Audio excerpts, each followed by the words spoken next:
खुदा पाकिस्तान को इमरान खान के धोखेबाजी और झूठ से बचाए। इसने कहा था मैं 1 करोड़ नौकरियां दूंगा, मैं 50 लाख घर बनाऊंगा, मैं 1 अरब दरख्त लगाऊंगा। कहाँ गई वो सारी चीज़ें? फिर इसने कहा मैं करप्शन ख़त्म करूंगा, करप्ट लोगों को मैं सजाएं दूंगा, मैं लूटी हुई दौलत वापस लेके आऊँगा।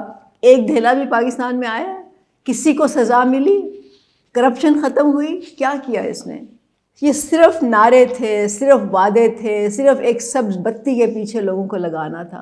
ये इसने किया। तो जहाँ तक लूटी हुई दौलत वापस लाने का सवाल है, वो तो आपके सामने है कि इसने एक्चुअली ना सिर्फ कि वो लेके नहीं आया, बल्कि जो यूके की गवर्नमेंट ने पाकिस्तान को दिए थे वो भी इसने खुर्द-बुर्द किए। मलिक रियाज के साथ इसने डील बना के अलकायदा ट्रस्ट बनाया। फिर इसने जो कहा था कि मैं सजाएं दूंगा करप्ट लोगों को, उस वक्त ये कुछ नहीं बोला, लेकिन बाद में इसने कहा कि ये तो मुझे जनरल बाजवा ने नहीं करने दिया,